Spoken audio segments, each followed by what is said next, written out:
Tirur B അങ്ങാടിയിലെ ജാറാം മൈതാനിയിൽ ആന ഇടഞ്ഞ സംഭവത്തിൽ പാപ്പാനെതിരെ കേസെടുത്ത് പോലീസ്.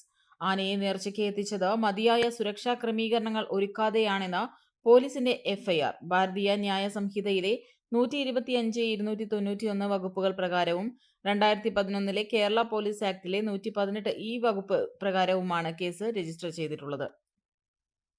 തിരൂർ സിഐ കെ ജിനേഷിന്റെ നേതൃത്വത്തിലാണ് അന്വേഷണം നടക്കുക. സംഭവത്തിൽ 25 പേർക്ക് പരിക്കേറ്റതായാണ് എഫ്ഐആറിൽ പറയുന്നത്. നിയമവ്യവസ്ഥകളും സുരക്ഷാ മാനദണ്ഡങ്ങളും പാലിക്കാതെയും കൂച്ചുവിലങ്ങ് അണിയിക്കാതെയും മൈതാനിയിലേക്ക് ആനയെ പ്രവേശിപ്പിച്ചതായി എഫ്ഐആറിൽ പറയുന്നു. ചൊവ്വാഴ്ച അർദ്ധരാത്രിയിലായിരുന്നു പോത്തന്നൂരിൽ നിന്നുള്ള പെട്ടിവരവ് സംഘത്തിനൊപ്പമെത്തിയ പാക്കത്ത് ശ്രീകുട്ടൻ എന്ന ആന ഇടഞ്ഞത്. ആന തുമ്പിക്കൈ കൊണ്ട് ചുഴറ്റിയെറിഞ്ഞ തിരൂർ സ്വദേശി കൃഷ്ണൻകുട്ടി ഇതുവരെ അപകടനില തരണം ചെയ്തിട്ടില്ല. ഇദ്ദേഹം കോട്ടയ്ക്കലിലെ സ്വകാര്യ ആശുപത്രിയിൽ ചികിത്സയിലാണ്. നേർച്ചയുമായി ബന്ധപ്പെട്ട് ആന എഴുന്നള്ളിപ്പിന് പോലീസ് കനത്ത സുരക്ഷാ നിർദ്ദേശങ്ങൾ നൽകിയിരുന്നതാണ്. നേർച്ച കമ്മിറ്റിക്കാരുടെയും വരവ് കമ്മിറ്റിക്കാരുടെയും സംയുക്ത യോഗം വിളിച്ചായിരുന്നു നിർദ്ദേശങ്ങൾ നൽകിയിരുന്നത്. ഇവ പാലിക്കാതെയാണ് പോത്തന്നൂരിലെ വരവ് സംഘത്തിനൊപ്പം ശ്രീകുട്ടൻ എത്തിയതെന്നാണ് എഫ്ഐആറിലൂടെ വ്യക്തമാകുന്നത്.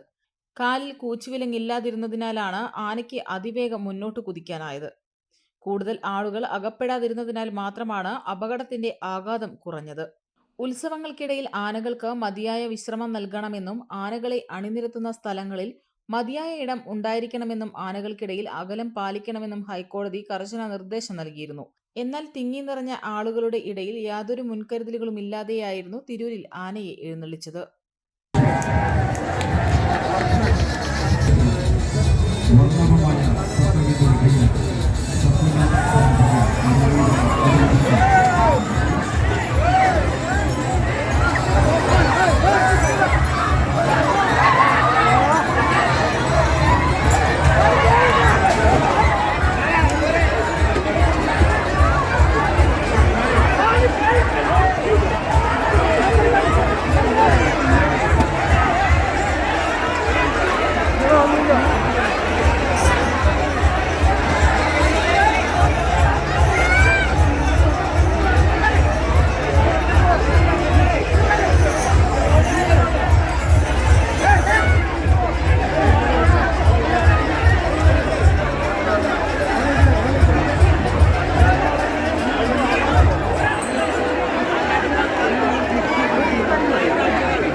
ബാക്കിൽ കാണിക്കണം.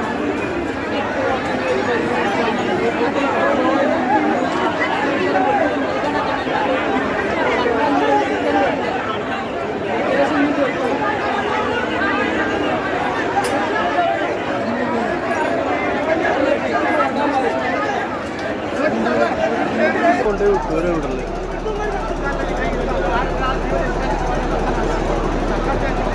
എട കൂച്ചളവയോ ഓലിപ്പോ നടക്കും ഒപ്പാൾ ഞാൻ അലമ്പതില്ല.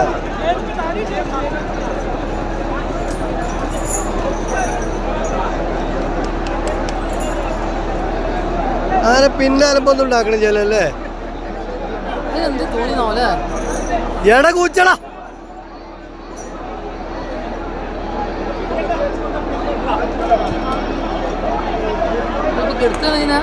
കിടത്തുന്നല്ല പോലെ അവിടെ ആന നിർത്തുന്നു.